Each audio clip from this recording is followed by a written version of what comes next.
to the class. Let me know if you have any questions. Okay, you didn't ask, right? Probably some of you are curious about grading of the midterm exam. I'll need some time, so expect the grades by next week. I'm sorry about that, but yeah, very, very easy. We'll grade it by over the weekend.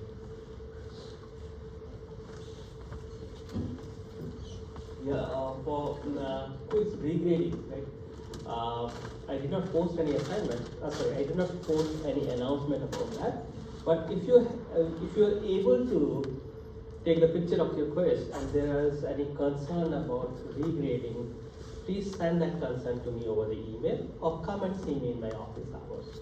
And let's do that in 1 week from now, 1 or 2 weeks. Right? After that, it will be difficult to do that. Okay, so very interesting topic. Okay, so let's see. It's possible that you might have studied statistical significance. It's important for us to have some idea about what this thing is all about.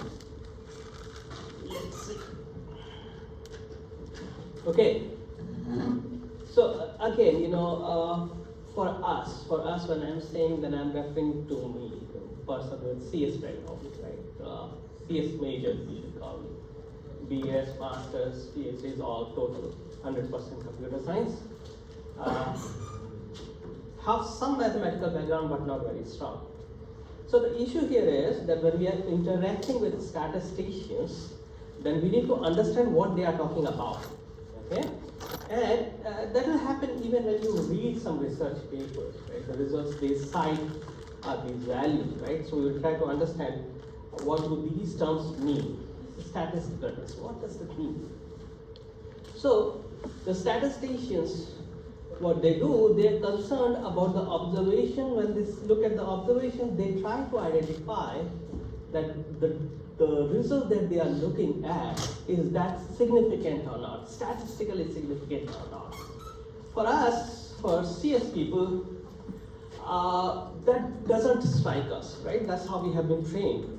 For us, interestingness is the measure, right? So that's true for me actually, at least, because I come from data mining background, okay? So I would say till 2014.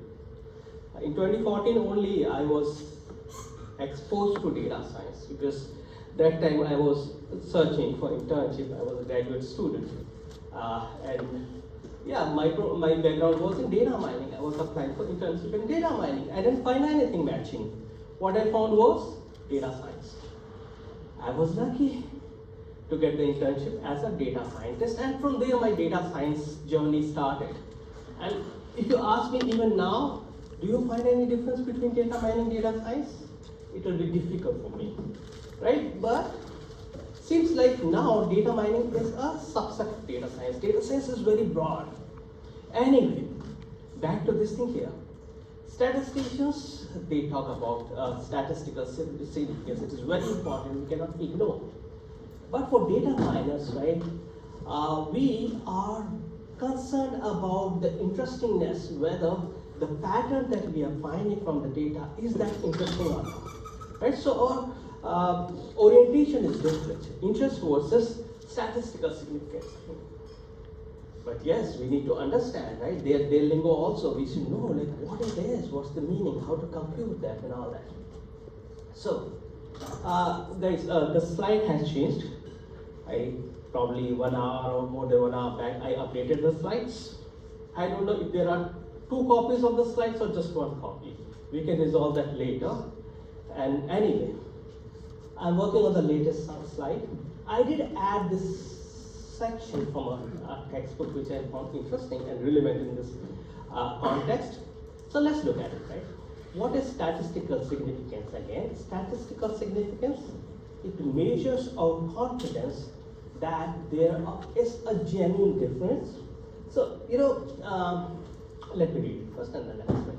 Statistical significance measures our confidence that there is a genuine difference between two given distribution, but it does not measure the importance of the magnitude of this difference. Okay, so it's kind of connected with the first point also, where if we find something, some result, right?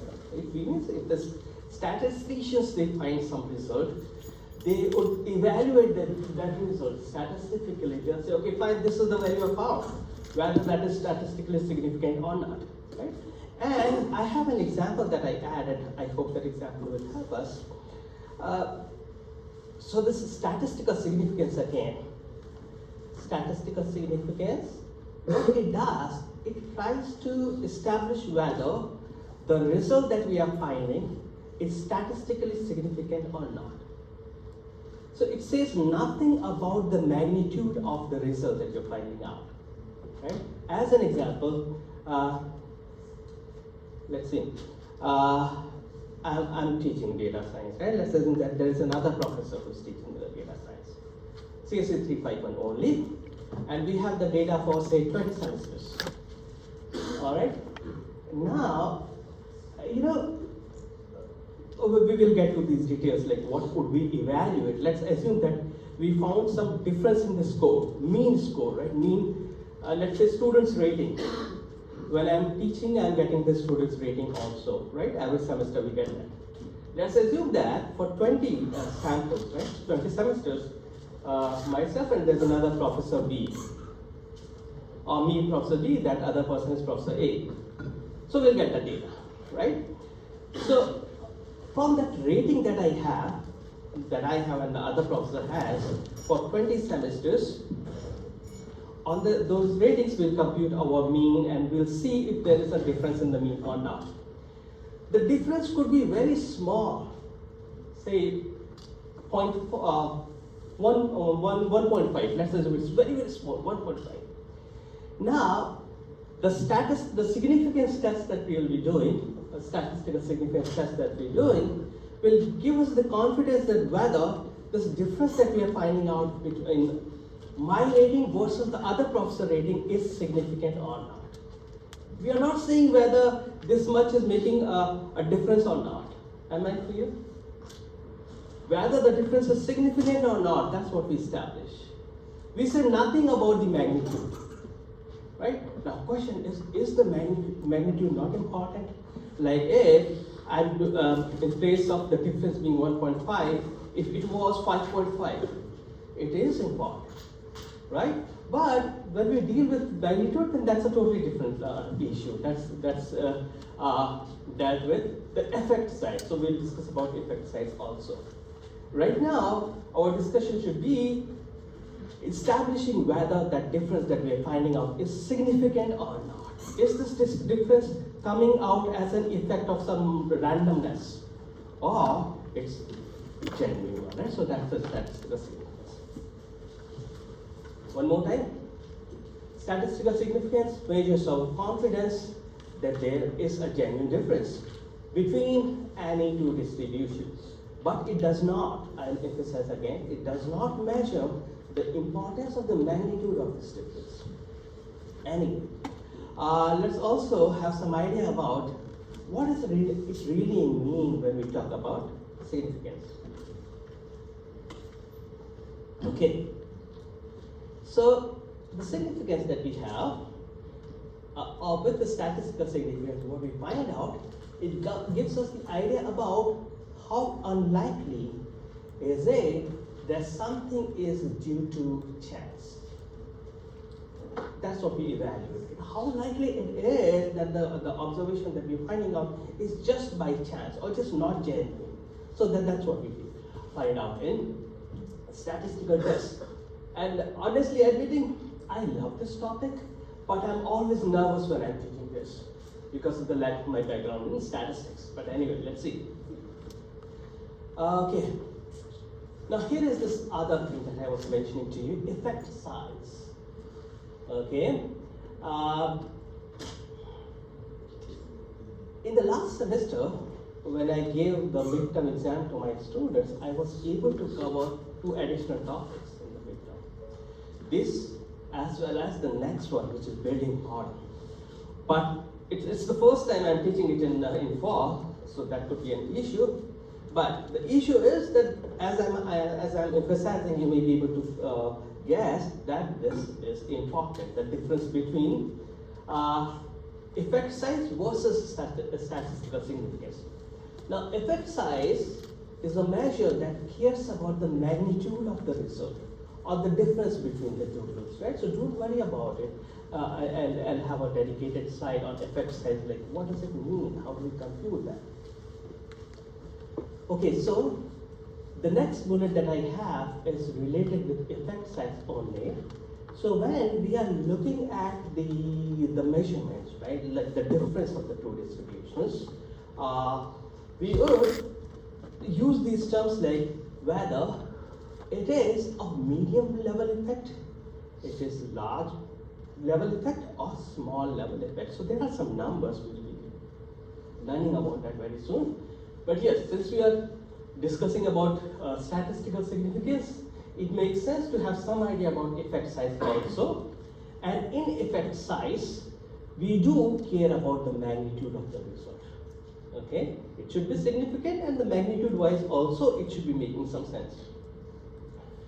So medium level effect size is something is the magnitude that you can be that is visible to the naked eye by the careful observer. If you are careful, we should be able to see that. And the larger effect size is the one that pops out, that is clearly evident. Okay, so it's much pronounced in the medium level. And the small level effect size is small, but it is not always trivial. We'll have some numbers, and those numbers will help you. Good. Let's go back to something that we have already seen. Right, so what is it? It should be familiar to us, right? So, okay.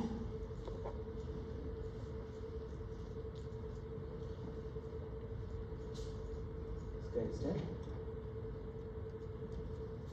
No problem.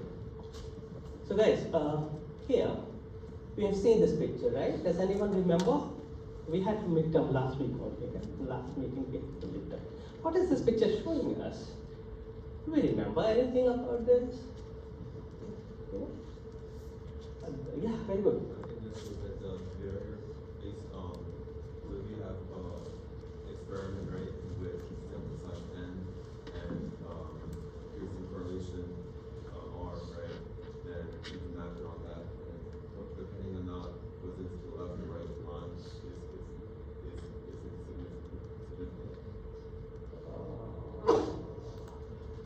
Don't connect. Well, I have this picture because I want to discuss this from what we are discussing. I want to talk about this picture in today's context, right?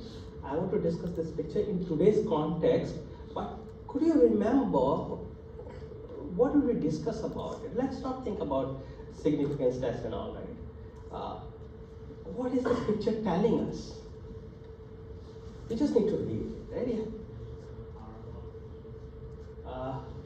Okay, again, I think you people are not in that exam frame of mind only. Yes?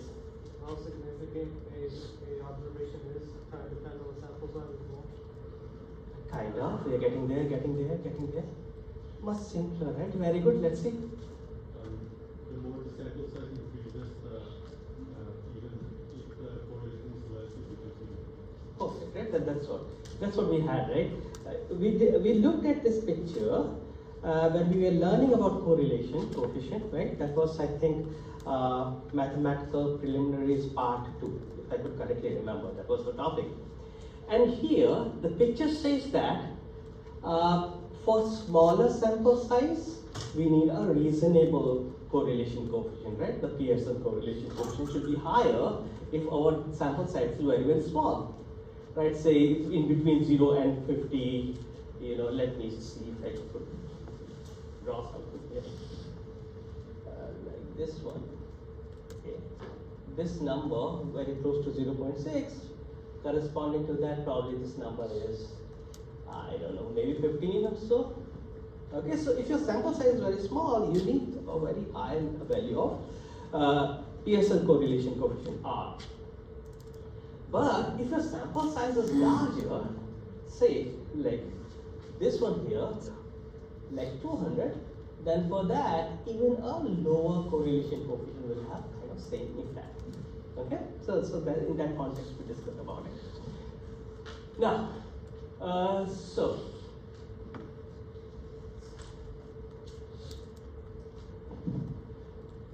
here in today's context, we need to say, okay, fine, that this picture is showing us the relationship between R versus sample size. But we should also think about whether this is meaningful or not. The R that we are finding out, is that statistically significant or not, right? So that is something we have to now discuss about. Probably that time I said, okay, fine, for the timing, let's not worry too much about significant thing and all. But now we need to understand, like, why was alpha mentioned in that, lecture slide? So let me read these bullets.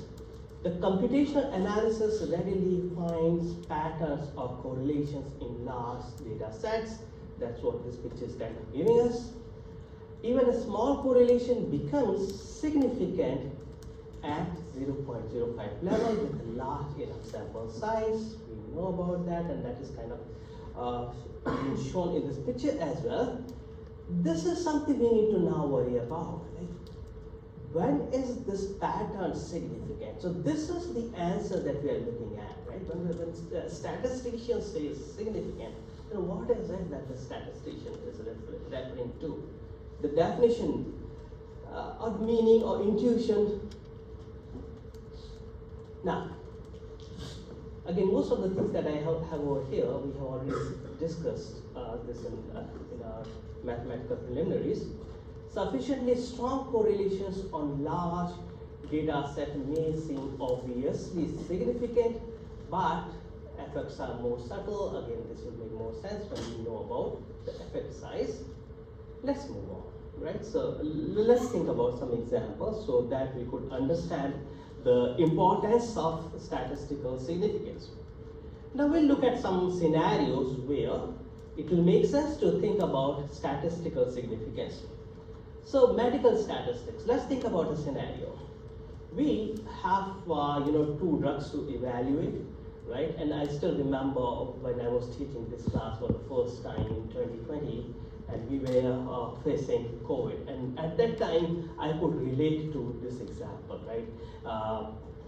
We were online, no in-person class, and yeah, I was teaching it for the first time.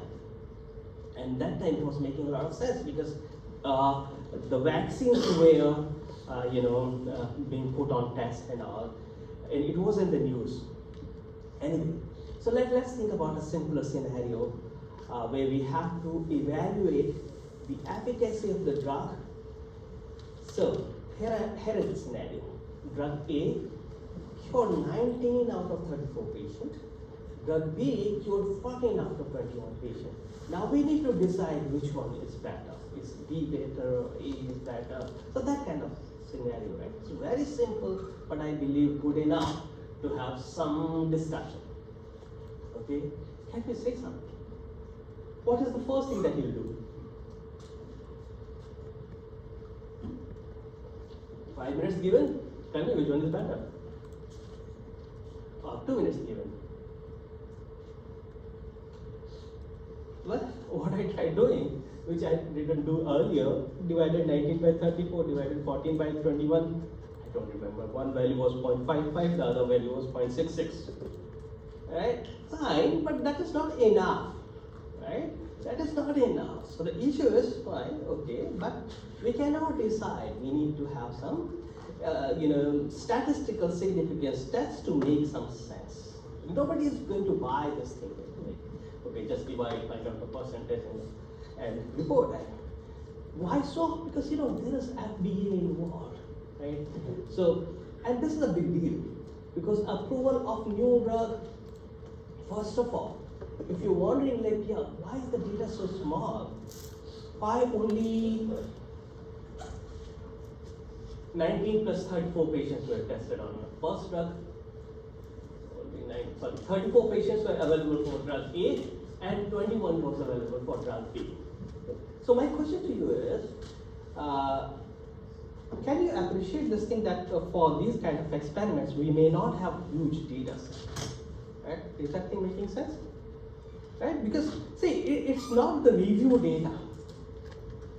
For review data, well, it depends like what review you're searching for. If it is the review data for some product which is sold in Amazon and the product is popular, well, we'll get thousands or maybe millions of reviews. Okay, versus this medical data. Okay, somebody has to come, a volunteer, somebody has to come forward so that the person could be administered this drug.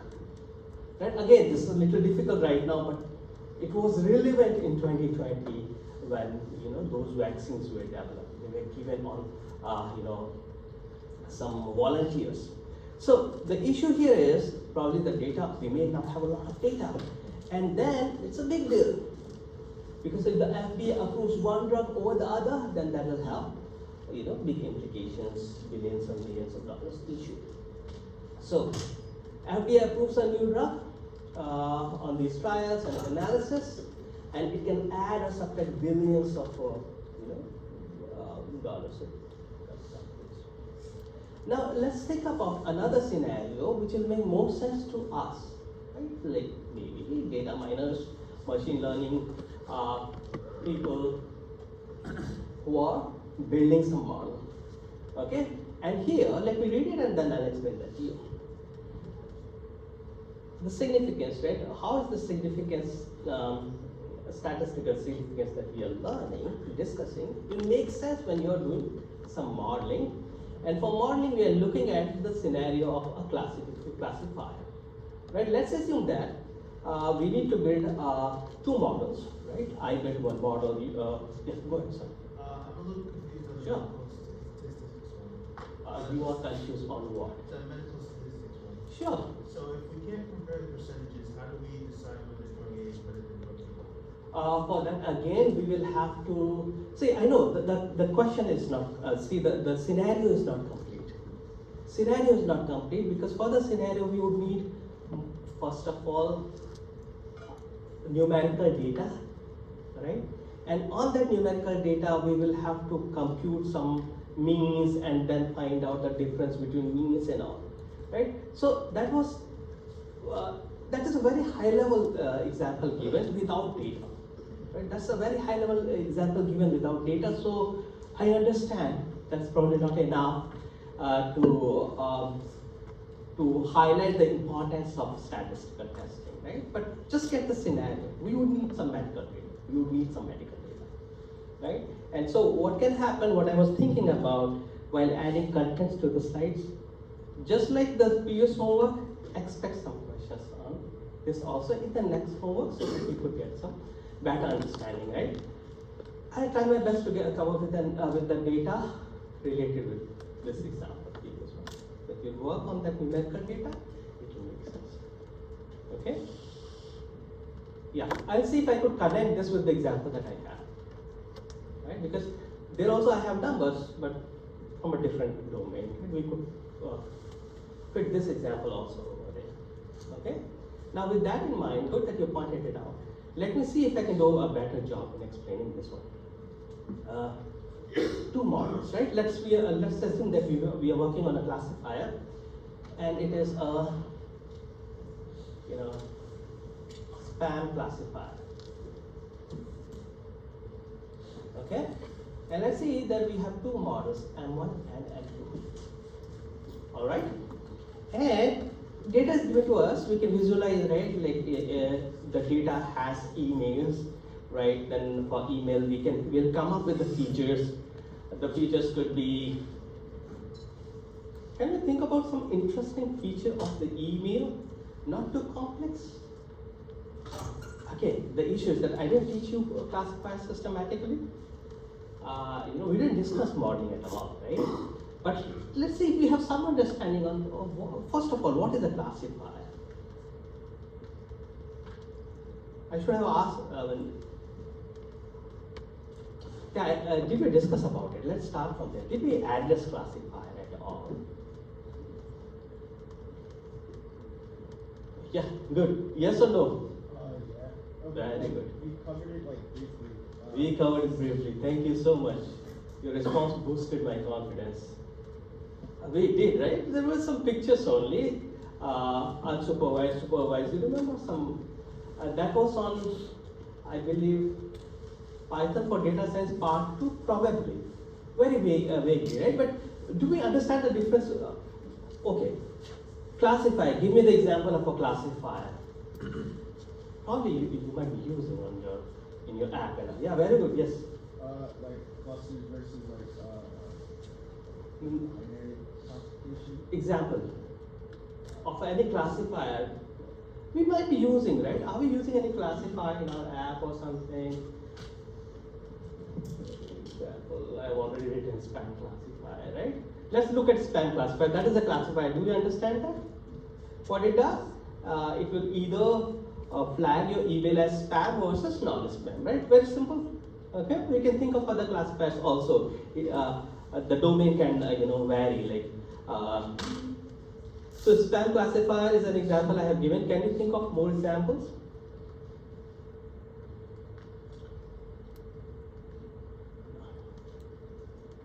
Yes. Sorry. Movie reviews. What? Okay. What would be the values like when you are reviewing a movie? Sorry. Positive, negative, and is there something neutral as well? Very good, very good, very good, right? See, we learned about supervised and unsupervised. In the unsupervised learning, we don't have the labeled data. In supervised learning, we do have the labeled data. In supervised learning also, there are two categories possible.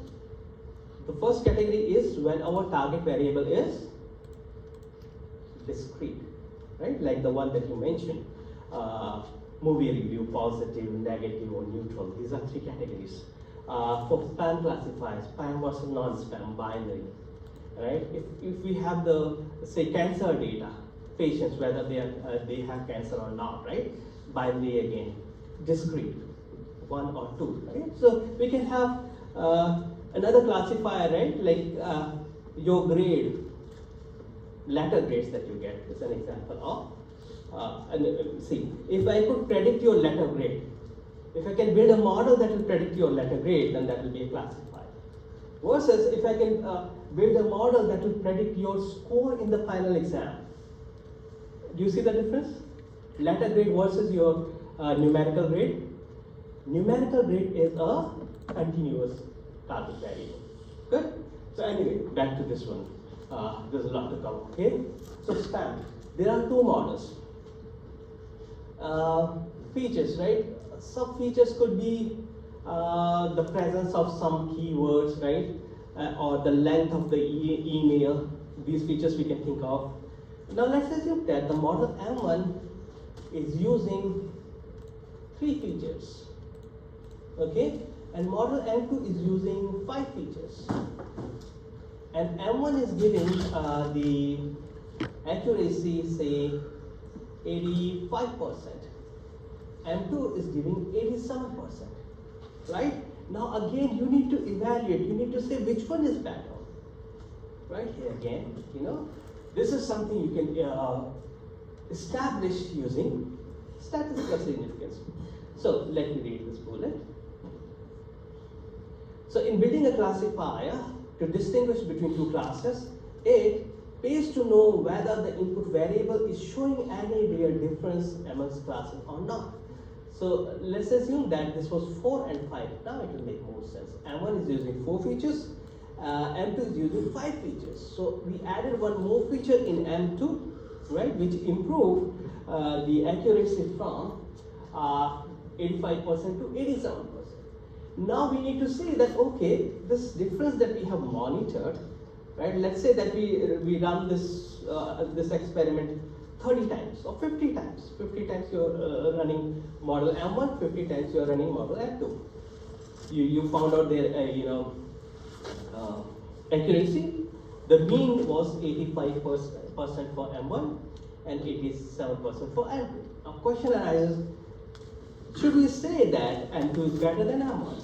And in that way, if you are saying M2 is better than M1, then in a way we are saying that adding this new feature, new variable or new feature is same, is that the difference that it is showing is that significant or not. Alright? So, let's see, this additional feature that we have could be the length distribution of a span. Okay, so that again is some NLP kind of a problem. So that's the reason I was asking you people if you could come up with some feature. Do we understand what is the length distribution? When we say length distribution of the E-mix, right? What's the thing? Length. What length we are referring to here? Length, yeah, length, yeah. Fine. Okay, very good. But what is its length? How do you compute the length of an email?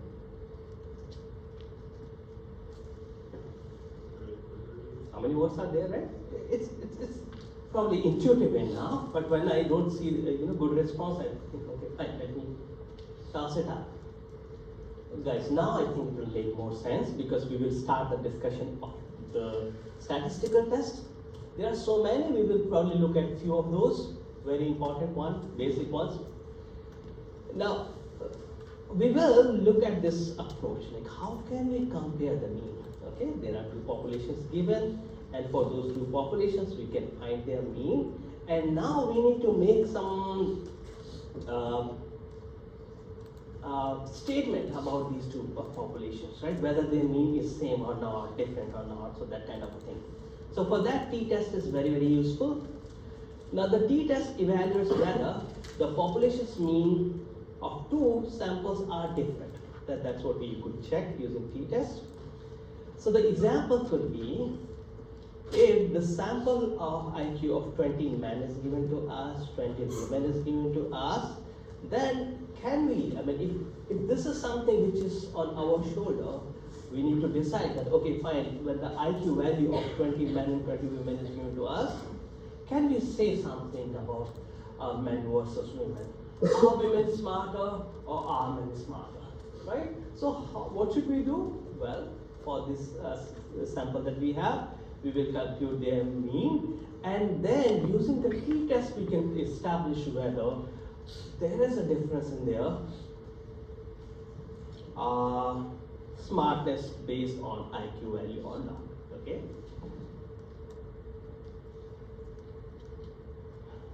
On average, so these kind of things we can only talk about in terms of average because the t-test that we have deals with the mean of the population, right? Mean of the sample of the population. It's usually the pause, the sample, but anyway. Okay, now the issue is, when the data is given to you, the chances are pretty high that you will find a difference in their means. Certainly the sample means will differ, but the question is that is this difference significant or not? That's the whole point of discussion in this whole topic, right? Fine, you will find some difference. Now, the difference that you have found, is that difference significant or not? That is to be established using some statistical tests, and we are looking at the t-test. Question? So guys, let's get some intuition behind t-test, okay?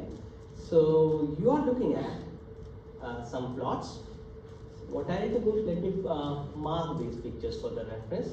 1, 2, 3, 4, 5, and 6, right? Now I'll just ask you people to read the content, right? Because the question that I'll ask is already answered on the slide itself, right? So what pattern do you see? Let me divide this whole picture into two halves, A versus B. What can you say about the plots that we have in part A versus part B? Anything, yeah, A versus B.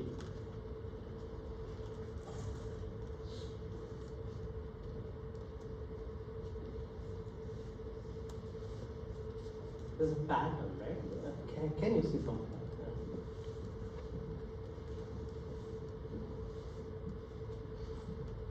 it is more evident here than on my computer, right?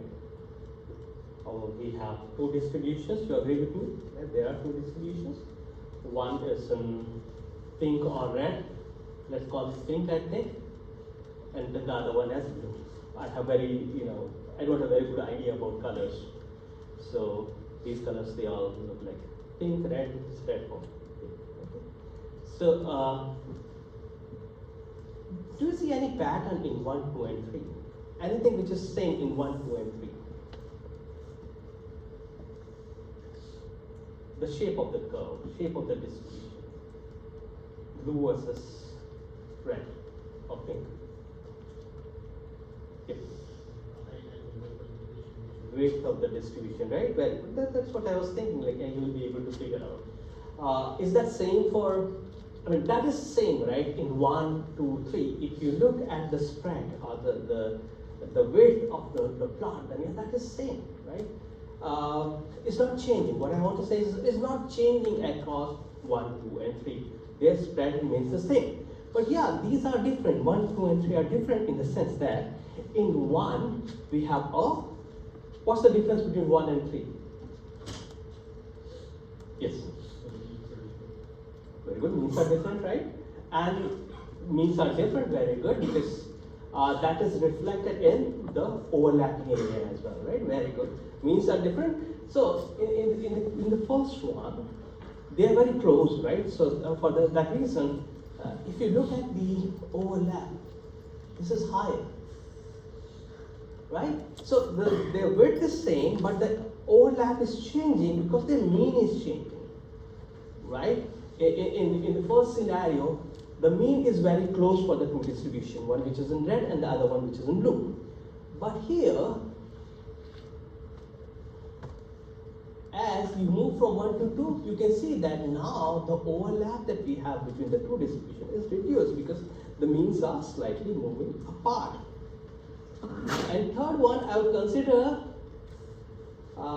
as the case where we have the minimum overlap in section A. We want to treat section A and B differently for the time being, and later we'll combine section A and section B to make some sense for the T distribution or T formulation later. Good? Are you with me? The width is same, spread is same, but their mean is changing.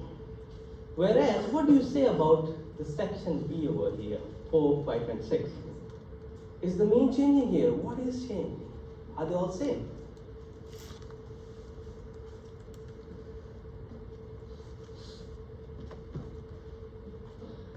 Is the mean changing? What is changing? Yep. Means stay together. What changes? Sorry? The width is changing, right? So very good. In section A, the mean remains mean is changing, but their spread remains the same. So because of the mean, when the mean is close together, they have higher overlap. When the mean is moving farther, the overlap is reducing. Whereas for 4, 5, and 6, if you pay attention, then their mean remains the same, but their spread is changing, right? So when the spread is higher, like in the case 4, the overlap is high. Okay? It's a higher overlap, right? Whereas in the case of 6, because now the spread is lower, so for that reason, the overlapping is also smaller. So anyway, the issue over here, the why are we looking at this distribution, is to have some intuition behind the T statistics that we have. So let me summarize it. It becomes easier to distinguish the two distributions when their means move apart and the variance also decreases. Okay, fine. I'll come to this later. I think this is fine. This is in continuation with what we discussed. Now, two means will differ significantly if, first of all, their mean difference is relatively high. The means are farther. So that is referring to, this point is referring to situation number 3. That's the point number 1. Two means will differ significantly if the mean difference is relatively large. Number two is that the standard deviation are small enough and the samples are large enough. Okay, so that is something which has been kind of combined together in this T statistics, which is mean of x1 minus mean of x2 divided by square root of s1 square divided by n1 plus s2 square divided by n2. Okay. Here again, you have the same information. Like we want low variability. No, these are three scenarios, right? I think the picture that we have in the previous slide is much better. X1 and X2, will we be able to compute X1 mean, X2 mean? X1 and X2, these are two different samples. X1 sample 1, X2 is sample 2. So actually in t-test what we do, we find out whether the, wait a second. Is it the first time you people are being introduced to significance tests, or have you done it already? A lot of you have done it, right? Some of you might not have done, that's okay, right? And the issue was, let me not bother us that much. Guys, the thing is, if we are given sample A, sample 1 and sample 2, can we compute this value of T? Right?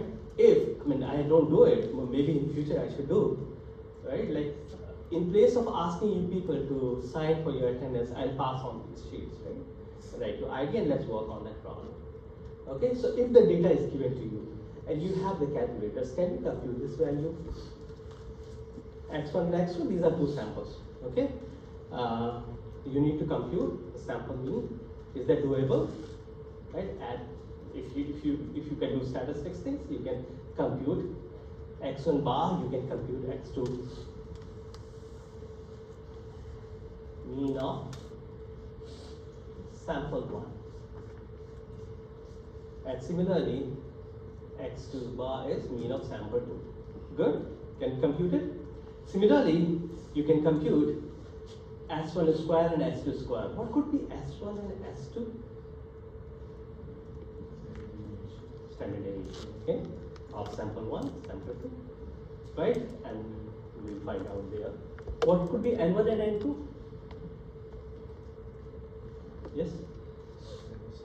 Sample size of first sample, sample size of the second sample, right? So, not difficult to compute, okay? The only thing sometimes, as it happens to me, right? Not done it enough so that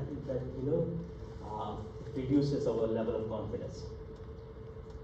And now, guys, homework, right? Whenever I say homework, then I give you two kinds of homework. One that I'll post and the other one is for your own self-study, okay?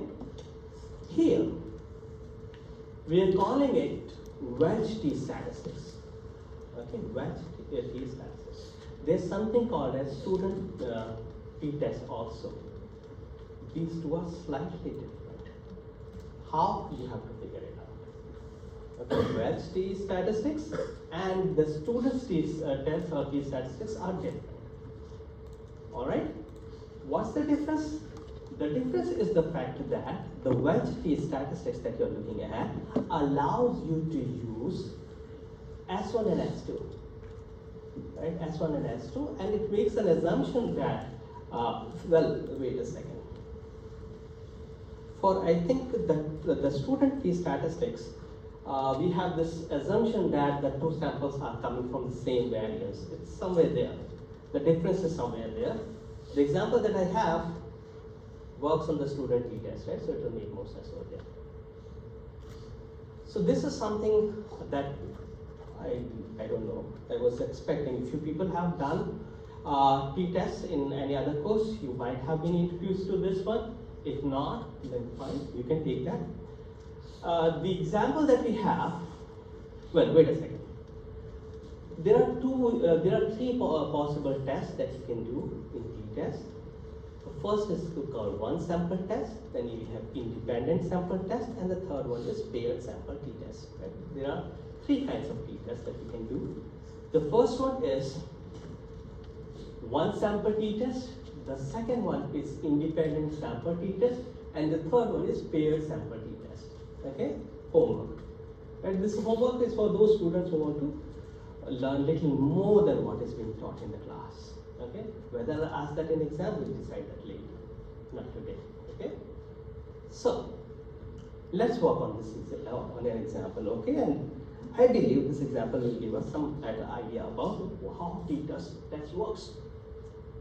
So here is the problem given to us, where we need to compare the mean test scores of two groups of students taught with two different modes of teaching, and we want to see if one method performs better than the other or not. Seems like my animation is a little messed up.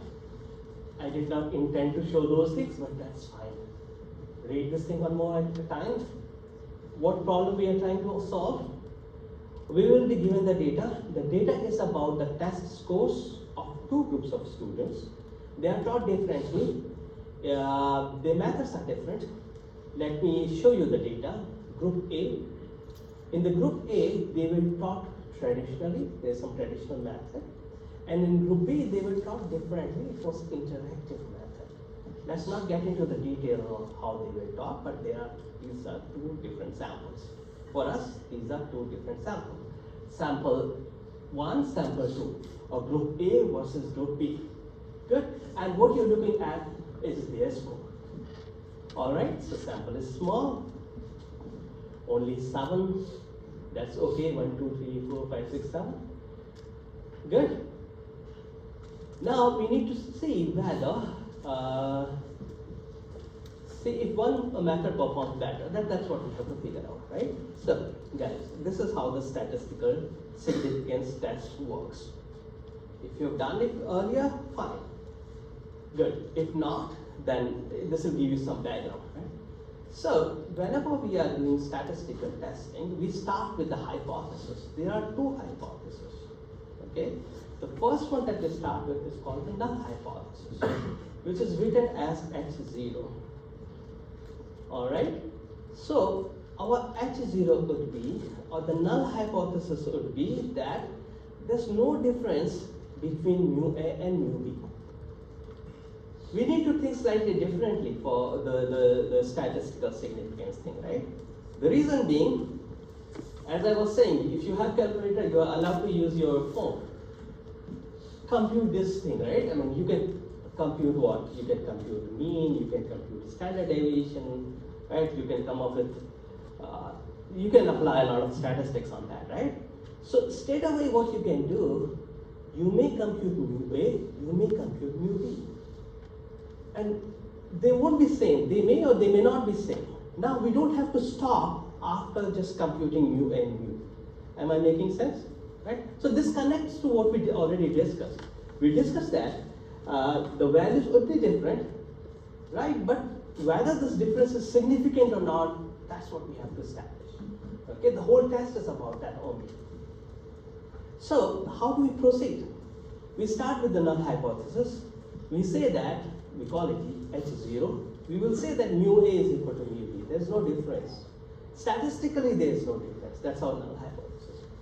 And then we will have an alternative hypothesis. Null hypothesis is H0.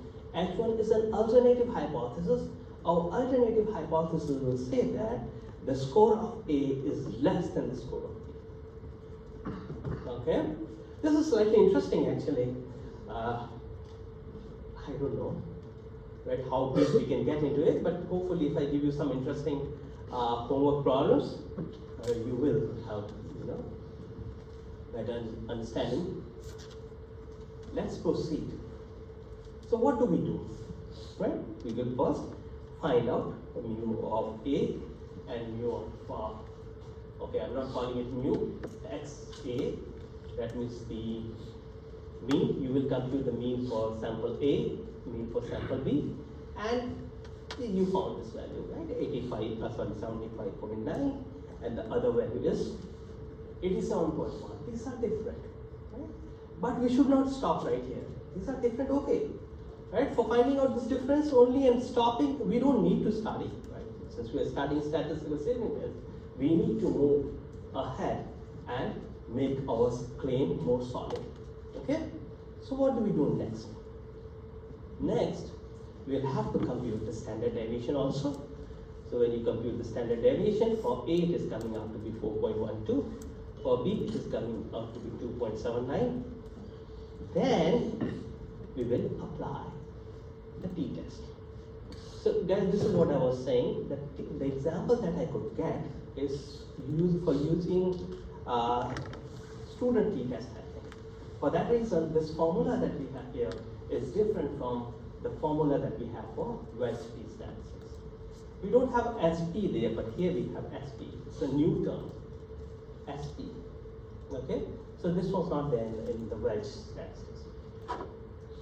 In wedge statistics, I think you had SA square and SB square. Anyway, so in this formulation, you'll have to compute SP. SP is called the pooled standard deviation. There's some computation involved. So you compute SP, formula is given over here. You get the value for SP, which is 3.51. You will plug SP in the value of T, and finally you get the value minus 5.97.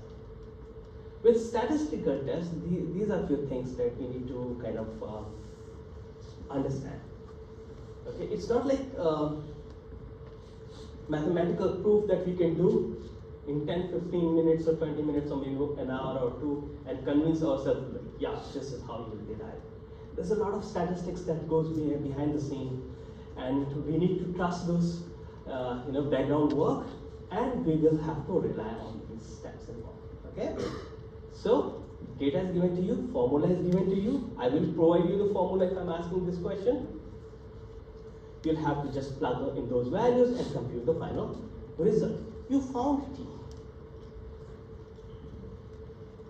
Okay, go ahead. So is one formula better than the other? Sorry, you'll have to repeat your question. So is one formula better than the other?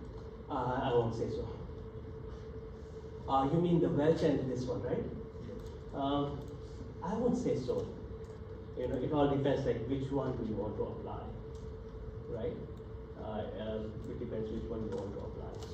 So what happened actually, when I was searching for the example, I totally forgot the fact that our lecture slide is using wedge t-statistics, right? I say anyone is fine. Right? We need to understand how to compute this and what does it mean. Okay, some intuition. Right? You got the value of t. Okay, so what we did, simple thing, computed mean. We found for sample A, sample B, computed the standard deviation for sample A, sample B. We computed SP, and then plugged all these values into the expression here. Great. After this thing, what we have to do, we need to compute the degree of freedom as well. Now, question arises, what is the degree of freedom? So degree of freedom is computed as number of samples in A, number of samples in B, minus 2, 12. Again, there are a lot of things that I'm skipping. I don't intend to do that, right? The reason that I have this example is just to give some idea, some clarity, like what does this t-statistics do? Okay? Numbers, just plug those in, have some understanding about how to compute the degree of freedom. Just add the number of samples you have in A, number of samples in B, minus 2. You got that value as 12. What next? Then we need to look at the table, and for this value of degree of freedom, that's the reason we found out, you'll have to do a table lookup. And for table lookup, you need to have these features. Not features, these parameters. What is the degree of freedom? 12 here. What's the alpha? Alpha is 0.05. Okay, and for these values, degree of freedom being and alpha being 0.05. When you look at the t table, I would say, and we are doing one tailed test, homework again, one tail versus two tail. Okay, I can give you some idea about what is one tail at a very high level. When you looked at the table, you found the t critical value to be minus 1.782. This is what we have on the table, and what you computed was minus 5.97. So your t calculated using that formula came out to be minus 5.97, which is less than minus 1.782. Right? We almost reached the. There's only one thing we need to decide. Right? It's just like what to say. What is our conclusion? Right? So the issue is that if your t calculated is less than the t critical, you can reject the null hypothesis, and you will. When you reject the null hypothesis, then you can say something about the alternative hypothesis, which is the conclusion that we can say that the difference in the mean of the score in mean of the student score with interactive method is better than the score with the traditional method.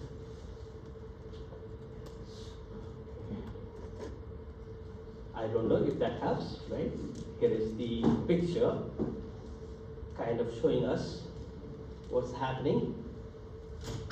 So guys, this value that you're looking at is for t critical that you found from the table, and this value that you have blue is what you find by the calculation. And since this one is on the left hand side of the critical, so you can reject the null hypothesis in the favor of the alternative hypothesis. Okay, very risky thing to ask, but despite that, how do people feel? Well, I learned about this thing in my, not this thing, right? I learned about hypothesis. We were taught about hypothesis test in our graduate level course, data analysis and something, right? I don't know how much do we cover for undergraduate students. Maybe in AMS course, we go a little deeper, right? In data science, I don't think I can go any further. But that should come in the homework, right? Probably I should give you a well-structured homework where you'll be allowed to use external resources, right? But the reason I did all these things is just to give you some idea about the fact that yes, there are a few additional steps that you need to take, and eventually you will be in a position to, statistically say, you will be able to say whether this difference is statistically significant or not. Question? You want to take some homework? How about this, right? Explore, right? Explore. If there is something called as t-distribution, why is it called a t-test? Is t, this parameter t, somewhat related with z? Did we discuss about z? Can you compute z? How is that z computed? Yeah, good. Value minus the mean divided by Value minus mean divided by standard deviation. Very good.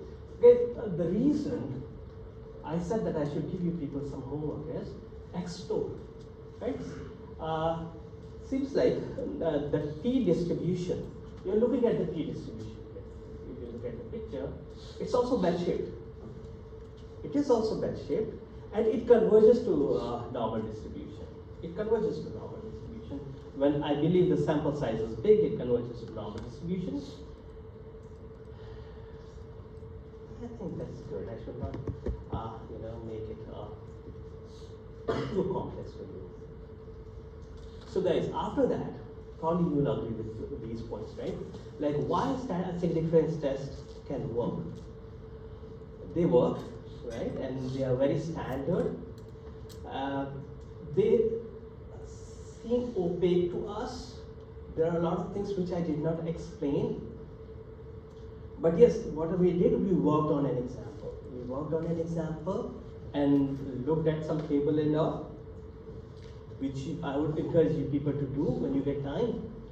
So statistical tests, they seem particularly opaque because you need to look up the table to get the values, but they are based on some probabilistic foundations, assumptions about the distributions based on the mean and standard deviation. You just saw that we computed mean, we computed standard deviation.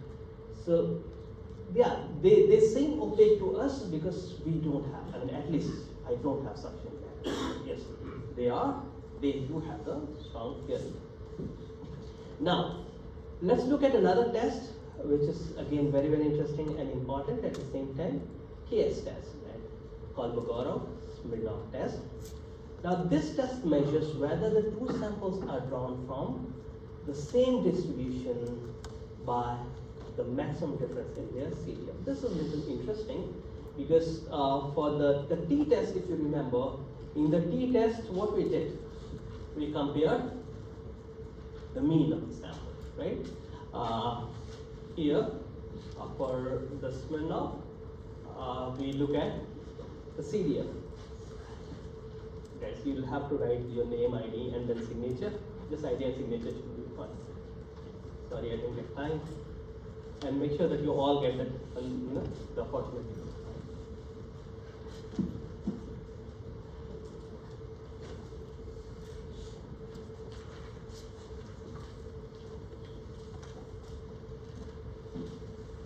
Okay, so let's see.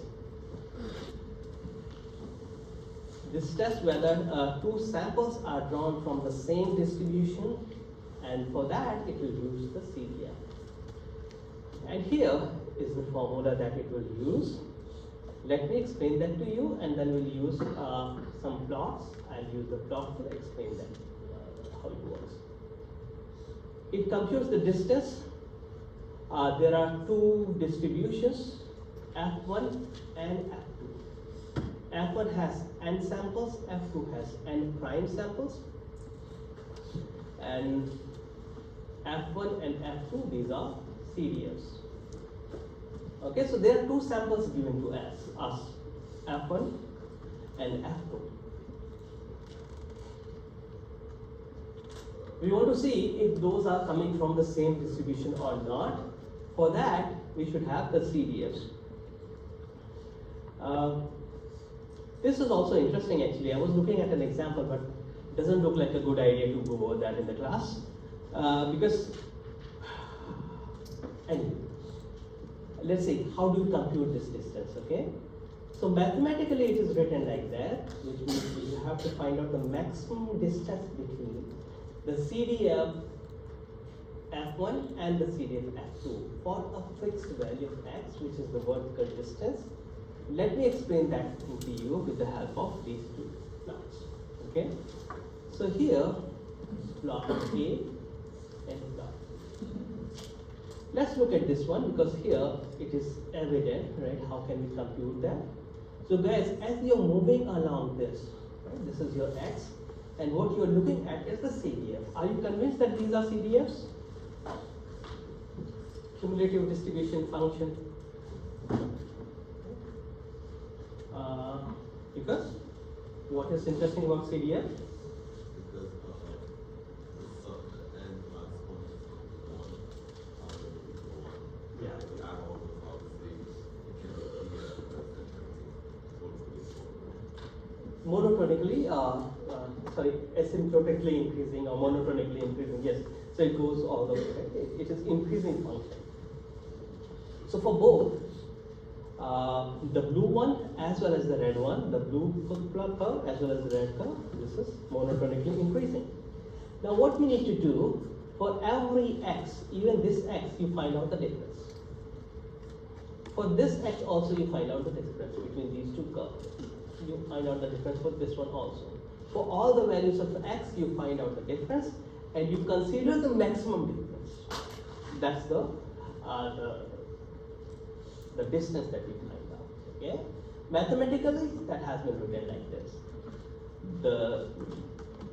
This distance that we find out between the two CDFs, F1 and F2, look at it, this is the same x. We want the maximum difference, okay? So if you look at these two plots, plot A and plot B, you will see that this one is higher compared to this one over here, right? So, which is kind of giving us the idea that in the plot A, the data is coming from two different distributions. The one that is represented by blue is, which one is uniform and which could be the normal? Any guess? How about it? How will the CDF of a uniform distribution look like?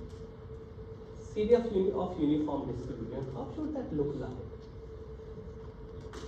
Cumulative distribution functions. It's a comparatively difficult question, right? Yeah. Linear, What do you mean by linear? it should be flat at zero, then linear up to 1. Can you say anything about the slope? I think that will answer that. What should be the slope of that line? Any line is linear, right? Mx plus b. No. I think you have the answer, but yeah. Sorry? Slope of one, right? Probably that's what you meant. Yeah. So in this one, in A, which one do you think is the uniform distribution? Blue curve or the red curve? The blue one, right? Blue one, because the same thing as you pointed out when you're saying linear, they probably you mean the same thing. So here, being uniform, it will have this, diagonal kind of a curve. Not exactly, but yes. So here, since the data is coming from two different distributions, two different CDFs, so the distance is larger compared to the other one in B, where the sample that we have is coming from the normal distribution, therefore the distance is smaller. Now, this test that we have, which is finding out whether the two samples that we have, are they coming from the same CDF or not. We can also use that concept to test whether one distribution is sampled from a theoretical distribution. So in this example that you're looking at, it could be used as a test to check whether the data is coming from normal distribution or not, right? We mentioned about it, if you remember, that any bell shape doesn't mean it's a normal distribution, right? So you could use that. Now let's move on to another very interesting concept, which is called Bonferroni correction. So what does it say? Well, guys, whenever we do statistical test, right, or when we do any statistical significance test, we need to have the value of alpha, right? Another homework. What does this alpha signify? Right? If you remember, in that example that I had, let me take you back. I said that, let's go back, right? Here, when we were doing this calculation, we found out the degree of freedom 12 and alpha to be 0.05. What is this alpha? Yeah. What does that mean? Yeah, you're right? What does that mean? Guys, the reason I'm asking you people is that probably you will talk much better than how I was taught and what I understood, right? Good. In your own words, right? Very good. You have the correct understanding, right? Very good, very good, very good. Since we understand what is this alpha, right? Guys, the reason I'm asking all these things is like, how far, how deeply should I go and how much I should put it on you people as the homework. So alpha being 0.05, can we explain this thing with the help of probability also? Does it relate to probability? 0.05. You kind of answer, right? So homework for you for this thing also, like understand what is this alpha, significance value. So guys, as I could correctly remember, what I saw was this is the probability that we will, the probability with which we will accept type 1 error. Very short definition. Right? Now the question is, what is type 1 error? So that will make it a little complex. But anyway, this gives us an idea about, as you pointed out, right? The probability of getting this, the probability of getting the data by random effect, right? It should be 0. I'll provide you the definition.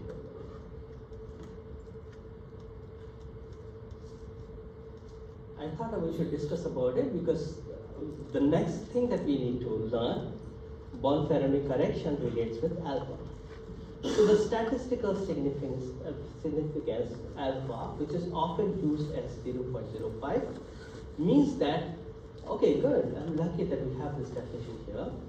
Alpha, which is often taken as 0.05, statistical significance, means that there is a probability of 1 by 20, which is 0.05 if you compute, that the result that we are looking at could come by chance, right? It's up to you, like how deep you want to be, how much mathematical you want to become. Now the issue, like what is this Bonferroni correction? This is about the recommendation that when you are, let me do this. When you are searching for, this is straightforward, right? When you are testing more than one hypothesis, right? Let me make it very, very simple, guys. If you are checking only one hypothesis, like the way we check, what did we check? Right? Do you remember the example that we had, the example that I worked on? What was that example? Example about students score using two different modes of teaching. One was traditional, the other one was interactive. And the hypothesis there was, we had two hypotheses. The null hypothesis was that mu A is equal to mu B. Let me go back again. Sorry. In this test,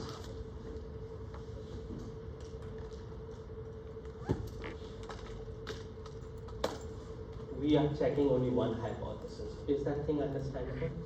Just one hypothesis. Okay? Data is given to us. We are checking only one hypothesis, which is about these two methods, right? Whether interactive method is better than traditional method or not. Just one hypothesis. Okay? So if you are checking just one hypothesis, alpha being 0.05 is fine. Good. Because we are checking only one hypothesis. Now what is done often, right, which should not be done, which is kind of a cheating, is that people, they use alpha as 0.05, but in place of one hypothesis, they try multiple hypotheses. Right? So that is cheating. So what is this Bonferroni correction? It says that if you're testing n hypothesis, then you need to change the value of alpha to alpha by n. That's the important thing, right? So if I say, if this is the first question, like you, somebody used alpha is equal to 0.05, and with alpha being 0.05, that person is testing 10 hypotheses. Is that clear? What should be done? The answer is that since the person is testing n is equal to 10 hypotheses, therefore that guy should change. You should divide it by 10. Very simple correction, right? If you are testing n hypothesis, then you should change alpha to be alpha by n.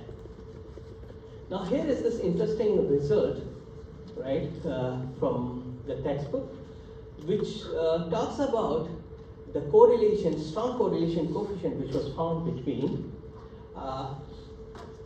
the number of computer science doctorates awarded in US versus the revenue which was generated by ABM.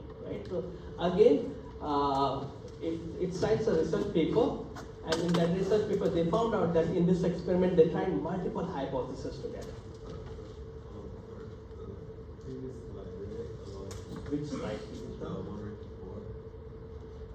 Yeah. So we said the blue is representing using that for normal. And then the blue should be for uniform. I have this problem, right?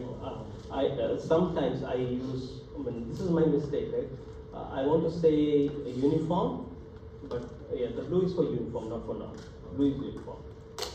My bad. Be like, Normal is different. Normal is red and blue is uniform. I made this mistake last time also. Sorry for that. That's that's uniform. Yeah. For the Born-Ferroni correction. Born-Ferroni correction, yes. Are they testing the same hypothesis n times, or are they testing n different hypotheses? Could be, yeah, and different hypotheses. Right, so it's interesting actually, the examples that we have in our textbook. So one of the examples given is that if a person buying just one lottery ticket versus a person who's buying 1 million lottery tickets, right? Now you can tell, right, which one will be more happier. So that kind of a scenario. Issue is that if you are testing multiple hypotheses with just alpha being 0.05, then that won't work. You need to change your alpha by alpha divided by n if you're using n hypothesis at the same time. That's the simple correction. Well, what do you mean by the same time? Because I'm confused as to why the hypotheses are not independent. So for that, I'll probably direct you to this research from a textbook where they found out this and reported it as the strong correlation between these two time series only. In that research, they tried out multiple correlations at the same time, right? So it was probably statistically more involved. The issue is that they found this interesting result of a strong correlation when they were trying multiple hypotheses at the same time. And what they should have done was just trying one. Okay? I'll explore more and then I'll get back to you on that. Okay? So there's a limit to which we can go, right? So I realized that with the example that yes. All right, guys. So let's keep going. I still have a couple of minutes left. The significance, what does it mean? For large enough sample size, extremely small difference. Okay. So here's the effect size thing, right? Significance measures the confidence that there is a difference between distribution, not the effect size. So what is the effect size here? Let's look at the effect size, which talks about the magnitude of the difference, right? If you remember, I mentioned about it in the first few slides. So, we will discuss effect size for three measures. Let's start with the coherence B. What is this coherence B? Coherence B is a measure for effect size when we are dealing with the difference in mean, right?